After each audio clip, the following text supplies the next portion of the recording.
પોરબંદરમાંથી સમાચાર મળી આવે છે। પોરબંદરમાં આવેલી સૌરાષ્ટ્ર કેમિકલને નિયમોના ઉલ્લંઘન બદલ ગુજરાત પોલ્યુશન કંટ્રોલ બોર્ડ દ્વારા કારણદર્શક નોટિસ ફટકારવામાં આવી છે। કોલ્ડ સ્ટોરેજ અને ફેક્ટરી વિસ્તારમાં વાહનોની અવરજવરથી પ્રદૂષણ ફેલાતું હોવાના આક્ષેપો વચ્ચે આ કાર્યવાહી કરવામાં આવી છે। સ્થાનિકોએ છાયા અને બિરલા ફેક્ટરી આસપાસ કોલસી ઉડાવવાની ફરિયાદો કરી હોવા છતાં કડક પગલાં ન લેવાતા અસંતોષ વ્યક્ત કર્યો છે અને નિરમા કેમિકલના મટીરિયલ ઢગલાઓ મુદ્દે પણ ચર્ચા છે તે ચાલી રહી છે। જિલ્લા વહીવટી તંત્રની કામગીરી અંગે છે પ્રશ્નો પણ ઉઠાવી રહ્યા છે।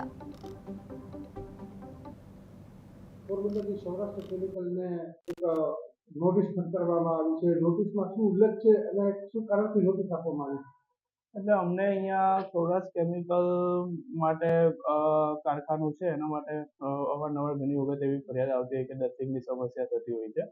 એટલે મેઇનલી એના જે ડસ્ટિંગના સમસ્યા માટે જે સુધારાત્મક થઈ શકે એના માટેના જેટલા બી પગલાં ભરવાના હોય તે માટે ત્યારથી નોટિસમાં અમે આપ્યા છે।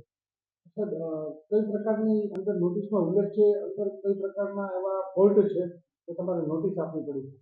અમે ફોલ્ટમાં શું છે સુધારાત્મક પગલાં, જેમ કે એમની પાસે કોલ્ડ સ્ટોરેજ એક્ટિવિટી છે તો કોલ્ડ સ્ટોરેજ માટેથી જેટલા એમાં ટાર્પોલિનથી કવર કરવાનું હોય છે, એટલે જેના કારણે ડસ્ટિંગની સમસ્યા ઓછી થાય।